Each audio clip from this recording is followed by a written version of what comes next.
Assalamualaikum warahmatullahi wabarakatuh. Alhamdulillahirabbil alamin. Alhamdulillahilladzi arsala rasulahu rahmatan lil alamin wa kafatan linnasi basyira wa nadhira wa da'iyan ilallah bi'idnihi wa sirajan munira. Asyhadu an la ilaha illallah wa asyhadu anna Muhammadar Rasulullah sallallahu alaihi wasallam wa ala alihi wa ashabihi amma ba'da. Alhamdulillahirabbil alamin. Kita bersyukur kehadirat Allah Subhanahu wa taala yang sampai saat ini kita masih diberi kesempatan hidup di dunia, umur panjang, anak yang solih-solihah, dan karunia-karunia Allah yang lain, serta alhamdulillahnya kita oleh Allah diberi ampunan sehingga kita tidak disiksa oleh Allah tatkala kita melakukan kesalahan. Sebagaimana doa kita, Rabbana la tu'akhidna in nasina aw akhtana. Dan alhamdulillah selanjutnya para pemirsa DITV yang dirahmati Allah, kita bersyukur atas nikmat-nikmatnya Allah yang diberikan kepada kita sampai saat ini, sampai detik ini kita masih bisa merasakan nikmat-nikmat tersebut. Di dalam Al-Quran surat Luqman ayat 20 Allah berfirman, Alam tarau annallaha sakhkhara lakum ma fis samawati wa ma fil ard wa asbagha 'alaikum ni'amahu dhahiratan wa batinah. Allah telah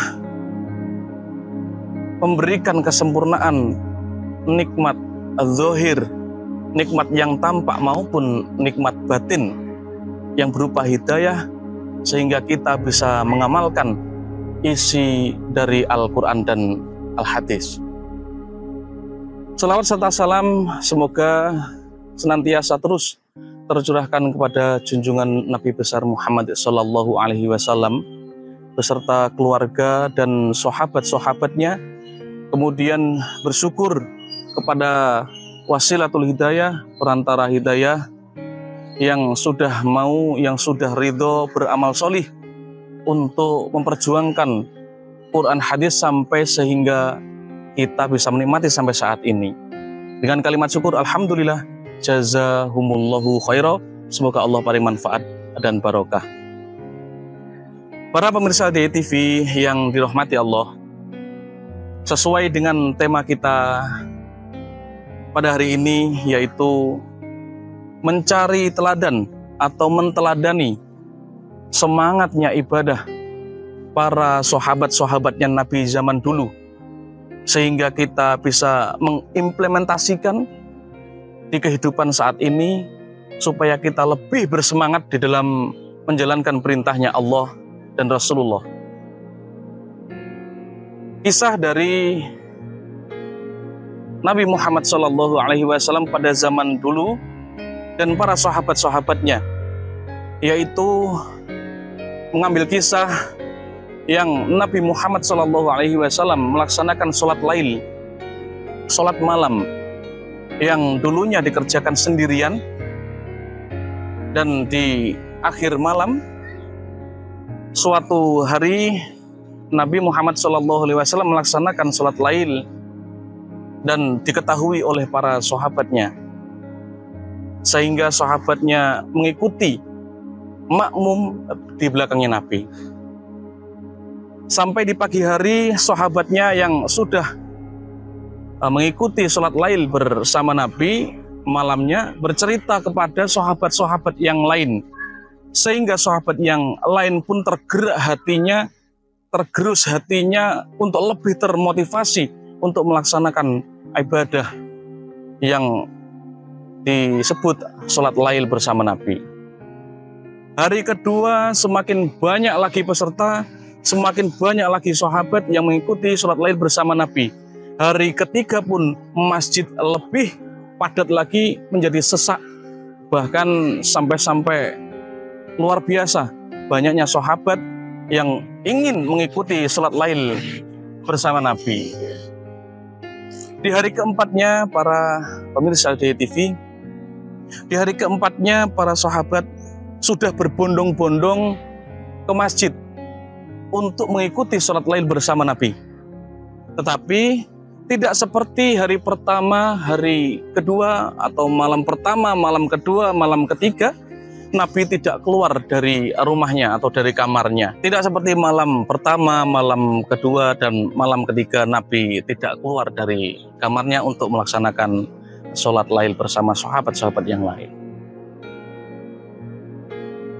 Bahkan ada dari sahabat, mereka risau, mereka gelisah menunggu Nabi yang keluar dari kamarnya, ternyata malam itu tidak keluar dari kamarnya. Ada beberapa sahabat yang di situ melempari kamarnya Nabi menggunakan kerikil yang bertujuannya untuk membangunkan Nabi. Tapi sampai subuh Nabi tidak keluar dari kamarnya untuk melaksanakan sholat Lail seperti malam pertama, kedua, dan ketiga. Selepas subuh, setelah sholat subuh, Nabi bersabda kepada sahabat-sahabatnya, "Wahai sahabat-sahabatku, saya tadi tahu, aku tahu kalian tadi sudah berkumpul di masjid ini. Bahkan ada yang melempari pintuku dengan kerikil, saya tahu. Tapi saya tidak, atau saya sengaja tidak keluar untuk melaksanakan sholat Lail bersama kalian karena saya takut jika mana sholat Lail ini diwajibkan sehingga memberatkan kalian." Akhirnya Nabi Muhammad SAW memerintahkan kepada sahabat-sahabatnya waktu itu untuk melaksanakan sholat Lail sendiri-sendiri. Kemudian diteruskan di zaman Khalifah Abu Bakar, sholat Lail masih dikerjakan sendiri-sendiri sampai zamannya Umar bin Khattab. Beliau melihat orang-orang iman saat itu melaksanakan sholat Lail sendiri-sendiri, yang akhirnya oleh sahabat Umar bin Khattab dikumpulkan dan diperintahkan untuk sholat Lail berjamaah, dan menyuruh atau memerintahkan salah satu sahabat saat itu yang bernama Ka'ab, yang merupakan orang atau sahabat yang ahli dalam baca Al-Quran, untuk menjadi imam. Yang sampai saat ini alhamdulillah kita masih bisa menjumpai praktek tersebut yang biasanya kita laksanakan di bulan Ramadan, yaitu sholat tarawih. Para pemirsa di TV yang kami hormati, dari penggalan kisah di atas dapat kita simpulkan bahwasanya semangat para sahabat zaman dulu sangatlah luar biasa. Mereka berbondong-bondong ke masjid untuk meramaikan masjid, untuk melaksanakan ibadah. Dan alhamdulillah kita sampai saat ini harus bisa mengimplementasikan hal tersebut, atau praktek ibadah, praktek semangat, praktek motivasi dari sahabat tersebut harus kita bisa mengimplementasikan saat ini. Insya Allah demikian yang dapat kami sampaikan. Semoga Allah paring manfaat dan barokah. Assalamualaikum warahmatullahi wabarakatuh.